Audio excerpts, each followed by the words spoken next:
Welcome back to the Fox Robbins Business Show. Glad to have you back. We have a terrific show. In fact, my co-host, Cliff Robbins, has outdone himself this time with a couple of really super guests. We'll talk about that in a minute. But welcome back to the show. The Fox Robbins Business Show is all about developing your best business ideas. And what we like to talk about is about upgrading existing businesses using new technology, new marketing techniques, getting into the modern age, or we want to talk about starting a new business. In either event, we want to create long-term opportunities and higher paying jobs for young people in Southeast Massachusetts. And we have such a lot of content in the show, we need to get right into the feature of the regular feature of the show, which is Cliff's Notes. And Cliff is the guy who travels widely all over New England and elsewhere, Aruba, Hawaii. Hawaii soon. And meets and greets business people and has his finger on the pulse. And we like to hear from him on every Fox Robbins Business Show. So, Cliff, what do you have for us on Cliff's Notes? Oh, Bill, thanks. Tonight, as we're going to have a couple of wonderful guests. Couple of educators that I've known for quite a while, one of whom has been a colleague of mine for better than 20 years. And we're going to talk about the importance of getting an education in business. We're going to talk about it from the standpoint of kids just starting out, and we're going to talk about it from the standpoint of people who are running small businesses, that want to do a better job of running small businesses, to go get educated. One thing that I never will understand, if you're going to be a doctor, you go to school and you learn how to do brain surgery. Nobody goes out and just starts cutting people's heads open, all right? Too many people go into business thinking they understand how to run a business. With all due respect, plumbers are plumbers. Electricians are electricians.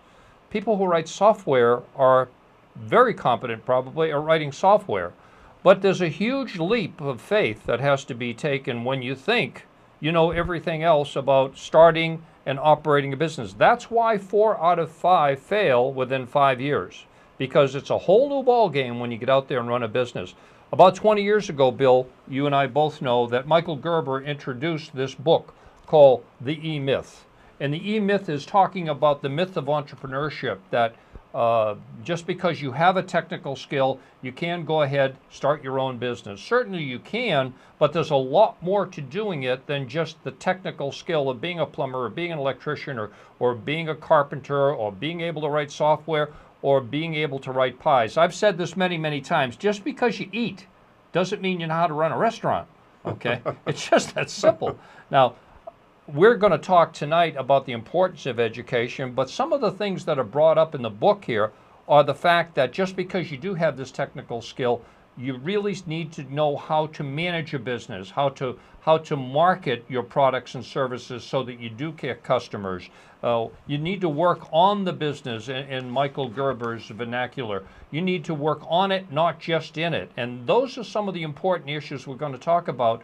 Learning to manage a business, learn to do the planning, learn to do the organizational issues, learning the functional issues of marketing, of finance, of human resources. You know, the only way you're really going to make money in this world is hiring and leveraging other people. If you work alone, you know, you're only got a couple thousand hours a year that you can work realistically, and you're never going to get rich doing that. So the way you build a business is to create jobs, and that's how you really manage a business. It takes an entrepreneur, it takes a manager, and it takes a technician who understands the industries. That's what we're going to talk about tonight. We're going to talk about how to understand how to manage that business, how to get a business education. And we have some people on the show tonight that are going to talk about the importance of learning all of the things you really have to know about how to build and manage your own small business. Really, and what we've got tonight is we've got a terrific new development in Southeast Massachusetts, which is a joining of the power of UMass Dartmouth Business School and Cape Cod Community College. To provide people with the opportunity, a local opportunity, to get an absolute terrific first-class business education. Absolutely. So, and our guests tonight, and I say you've outdone yourself this time, in inviting these guests. First is Gerry Clayton, who is Assistant Dean for the Carlton College of Business, Right. University of Mass, Dartmouth. And he holds a doctorate from the University of Waikato Yeah. in New Zealand. Yes. You can tell from the accent. He's got a great accent. And has held senior appointments in the New Zealand Army and the University of Auckland and Waikato University. And he is a widely published individual in strategic management and leadership, and has performed extensive studies on the New Zealand wine industry. Yeah. He said that was a tasty assignment. Yeah, he loved it. And immigrant entrepreneurship. Right. Our other guest is equally qualified is Michael Betjlich, and Michael is professor at Cape Cod Community College Business Department and teaches management and entrepreneurship. He's a great teacher. He's also an independent consultant, and he has his own firm outside of the college called Betjlich and Associates. He's from Rochester, Massachusetts, so he's local boy. Right. And UMass at Amherst, and Babson, up in Boston, graduate. Right. Worked for Raytheon and then got into teaching. So he's a terrific guy. Can't wait to hear from these guys. Right. Gentlemen, great to have you on the Fox Robbins Business Show. Thank you for appearing and sharing your knowledge with us. And this is going to be the first of two sessions because we have a heck of a lot to talk about. And so we'll get started talking about the educational opportunities that everyone needs to know about. And Michael, would you start us off and tell us about what's happening at Cape Cod Community College in business education? Sure. I'm a teacher in the management and marketing programs over there at Cape Cod Community College. This would be the Associate of Science majors, in particular management and marketing, but this particular opportunity you're referring to could certainly be available to any of the students that are in any of the business majors at the school. And what we're trying to do is to form or forge a relationship, a seamless sort of partnership with University of Massachusetts through the Carlton School of Business, so that essentially everything that you've done, a student has done in my program, will transfer over to UMass. It's a great deal. Yeah, I mean, the idea is to create a seamlessness between the two institutions. So the first 2 years of a 4-year degree are done at Cape Cod through the community college. The second 2 years are also done at Cape Cod, but as the University of Massachusetts Dartmouth. And what you end up with is a world-class education without having to actually leave the Cape. This started, by the way, this partnership started when? We've just forged it, and the big. Just now. We're kicking it off here on the Fox Robbins Show. Well, that's great. How about that? You couldn't have picked a better place. Yeah. Thank you. That's why we came. All right, and then so you're the curriculum now. So anyone at the Cape Cod Community College can avail themselves of this business opportunity. Well, let's put it this way. Anybody on the Cape can certainly come and attend Cape Cod Community College, and they can choose one of our business majors. In particular, students that are part of the management program or the marketing program would, if they do well, be able to go ahead and transfer that 2 years to a 2+2 arrangement with UMass. Now, other business majors might have to do additional work, and it would certainly be much more work than that for students who weren't business majors to go ahead and participate in this program. But it really is a great opportunity for the value-conscious student. Today, we're all facing tough economic times. Families have to make very difficult decisions, and from my standpoint, I can't imagine a better value for the money than going to Cape Cod Community College, where you can get some hands-on experience, very practical experience in business courses, as well as taking your core courses that are required of any major, and then be able to have an institution with the reputation of UMass go ahead and accept all of your work. Not only that, but if you do a good job, if you get over a 3.0 average, I believe UMass has a special deal. Well, not only do we look at recognising the quality of the education of Cape Cod Community College and seeing that it's exactly the same as our own, but we give the advantage of 1/3 tuition waiver for anybody who has a 3.0 GPA. So anybody who wants to avail themselves, they're actually getting literally a world-class education at 1/3 of the price they're going to get it anywhere else. Gerry, would you, because I talk about this all the time, speak to what you're calling a world-class education? Explain to the audience about AACSB accreditation. Explain what we were talking about, that where you're from in New Zealand, UMass has a fabulous reputation as a system, Right. and talk about its rating worldwide. Yeah. I think we've got to actually see why would you come to UMass Dartmouth in collaboration with 4Cs. And Mike and I have spoken about this at length, and we've trialled this notion on a few people, but reputation, relevance, recognition, and research. Now, the reputation of UMass Dartmouth is literally world class. It has the accreditation of AACSB, which is the top accreditation agency for business schools worldwide. Only 1% of business schools have that. In the latest Princeton review for MBAs, its MBA is ranked in the top 200 in this country, and it's rising fast. Internationally, the UMass system, that's all of the campuses, by the Financial Times was rated 50th in the world. And only 2 institutions of Massachusetts rate higher, MIT and Harvard. So what you have is this fantastic internationally recognized institution right here on your doorstep. So in terms of a value add, you can't get any better than that. Then in terms of the curriculum itself, Bill, you asked about the nature of the curricula. Yes. Well, the curricula for what we've developed here is relevancy. So it's taking that hands-on applied, building onto it world-class reputation, Right. and then putting it to work. So we actually build up the capacity and capability of the institutions, the firms, and the enterprises here on the Cape. How do we do that? Well, we do that by research and by partnering with such institutions as 4Cs.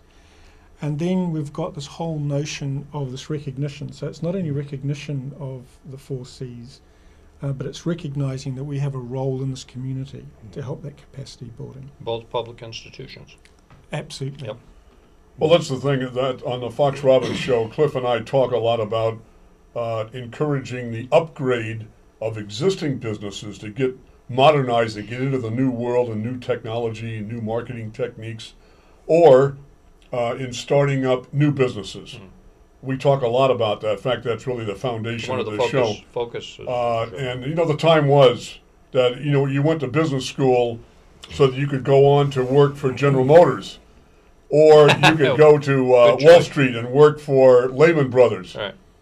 And Cliff and I think that picture has changed, Slightly. and that the small business is the way to go. And of course, it's highly encouraged by the state of Massachusetts in particular.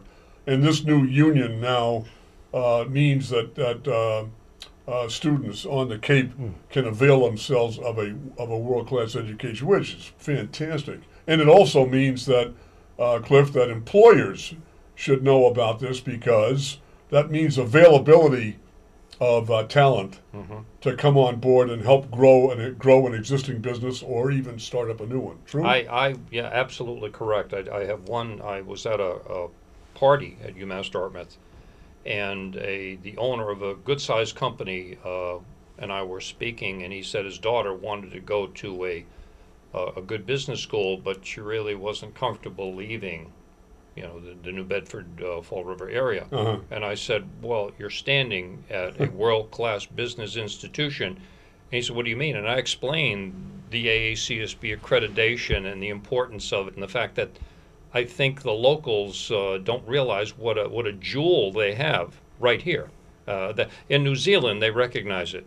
all over the world they recognize it. It is a system, but it's in our backyard, and it's But like not on the South Coast and on not the Cape South Cod. Coast. They say, "Oh, that's just UMass," you know. But Yeah. nobody's a prophet in their own land. Yeah. And literally we are able to produce profits, both in terms of what people are capable of doing and in terms of bottom line to business.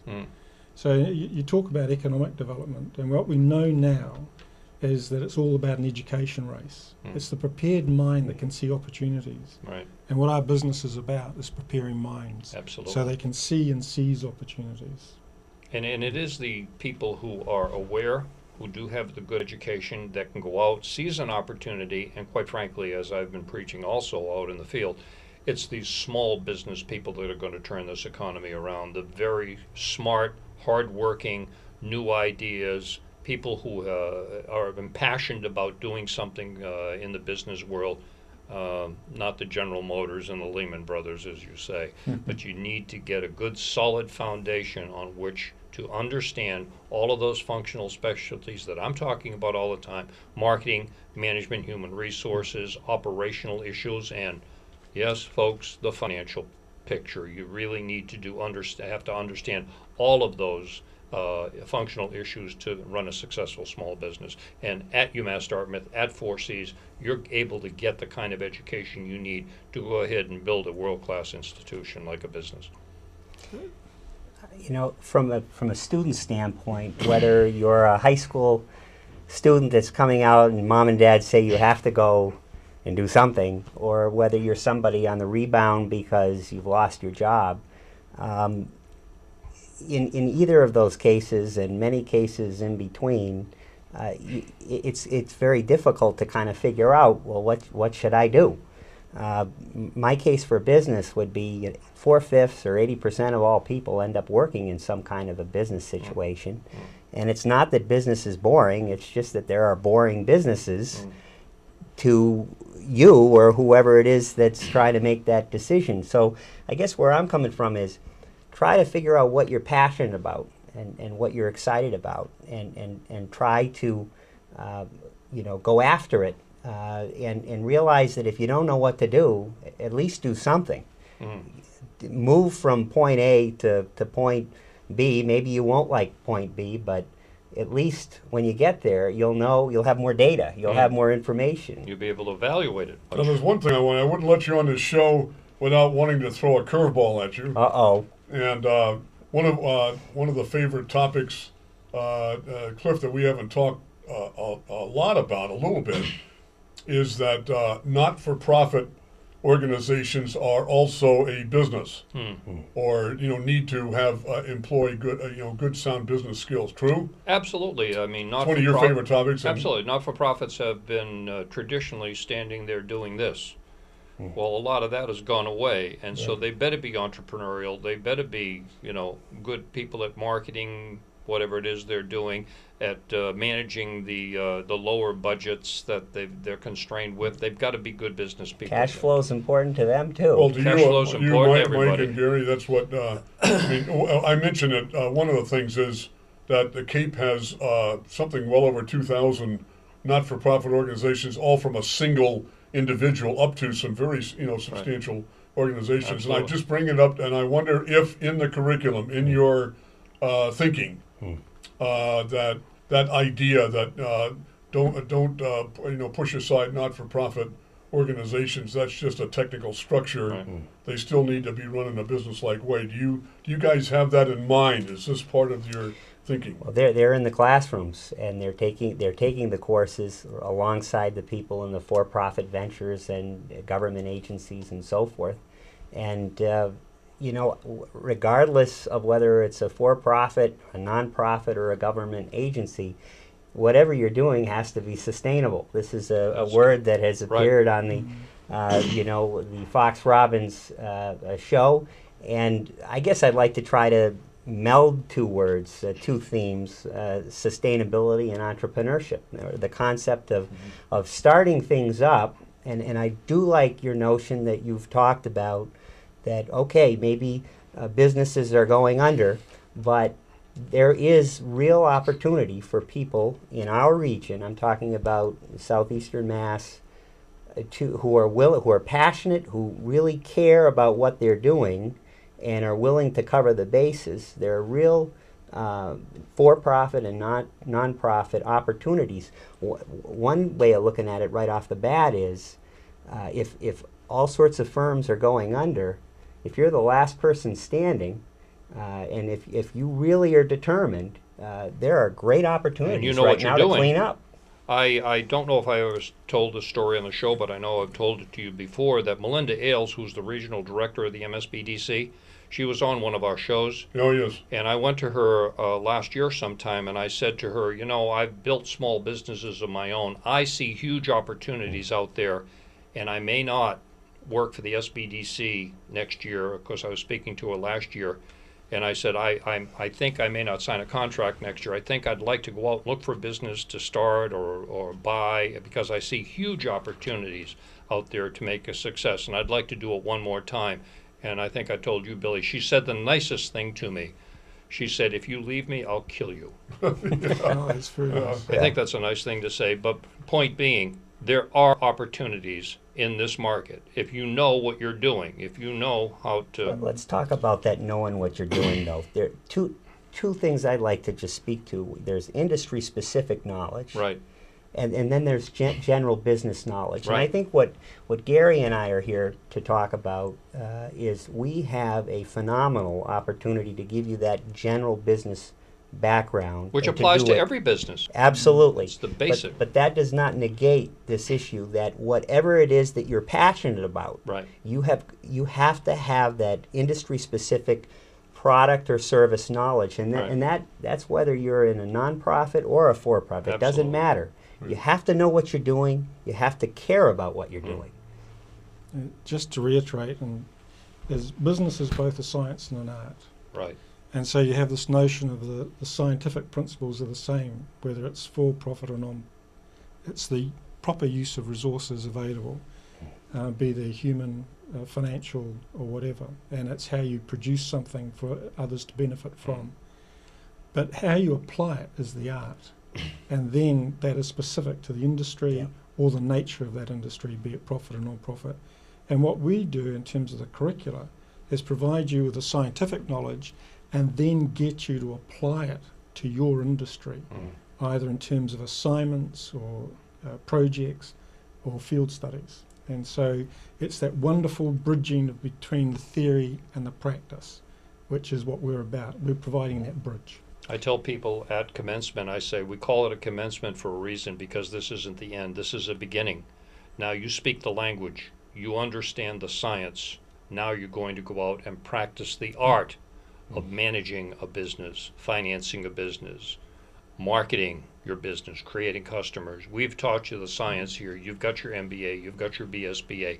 Now you will go out and apply it in your specific industry, and you will learn, as any artist will learn, to get better and better at it, because you have all the tools you need.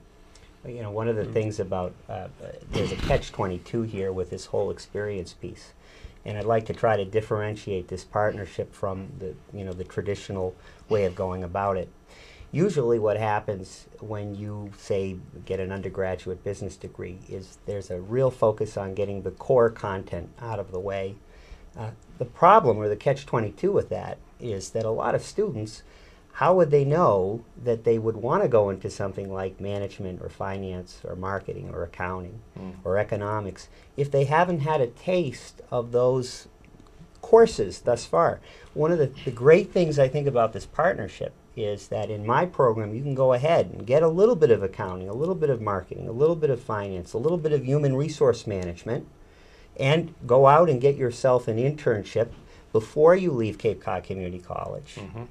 And the University of Massachusetts at Dartmouth, the Carlton School of Business, will accept the whole thing. If you have over a 3.0 average, you'll have 1/3 off the cost of your tuition. And that's a lot of valuable upfront knowledge that'll help guide your choice of how to finish up when you get over to the University of Mass at Dartmouth. We're also preparing minds. So the curriculum is not just about the knowledge, it's the ability to learn. The reality in terms of tertiary education is you only learn 3 things. One is how to identify your issue or challenge or concern. The second is getting the material or the data which helps you answer that question. And then the third is communicating back and implementing something. Right. And those are the three things which we're very strong on. So this notion is, let's get the science hard and let everybody know about it, Right. but also make sure everybody can apply it. And so they've got the capacity to learn forever, no matter what the environment is. So you talk about the current economic climate, well, we know that's constantly changing. So what we want to have is people who are comfortable with that constant change and can see those opportunities as and when they arise. We live in a world of change. Well, are we getting, I don't even know, are we seeing students today who are interested in business at all? I mean, are we? Oh, we are. Is there an appetite? People have no choice. First off, they feel a real sense of concern and a real sense of apprehension about what's going on out there. And I don't want to. Rightfully so. I don't want to delude anybody into thinking that it's enough just to work very hard and get a solid education. I think that you have to go ahead and really be passionate about something and be incredibly determined, have a solid business education, and then you'll have to pay attention to every aspect, every detail of running that particular business if we're talking about an entrepreneurial endeavor. If you are, it's almost like you can't. Perhaps in the past you could get away with maybe being great at delivering your product or service, but kind of weak on marketing, but great on set. You almost, Cliff, have to be great at all aspects of it. You do today. You can't be just so focused. You know, the marketing, the world of business has changed, as we've spoken about. You know, having the greatest product in the world. You know, the Model T, the black Model T. You know, those days are over. You know, one of the books that you had referred to earlier, the Thomas Friedman book, I love the quote in there about our kids. Well, when we were kids, eat all the food on your plate because somebody in China or India is starving. Yeah. Now we say to our kids, do all your homework because some kid in China or India is starving for your job. Right. Unfortunately today, with the caravan soccer generation, not all of our younger folks, I think, are trained to really put in the kind of work, that 110% that's really required to succeed and have the determination of running your own business. Right. So you have to have a great education, but you have to be really willing to do the work. And put in the hours and Absolutely. the time to make it happen. Gerry, Michael, we're going to continue on in the next segment of the Fox Robbins Business Show, but I have to close this segment right now. Coach, don't be angry with me. Never. Thank you for watching the Fox Robbins Business Show, and thank you to David Major, our director, and to the Cape Cod Media Center for helping us get this show together. And you can email us on foxrobbins@gmail.com, or you can see past segments of the Fox Robbins Business Show on Google or at capemedia.org. And thank you, and we will see you guys next time. Once we got going, it wasn't too bad. We rolled.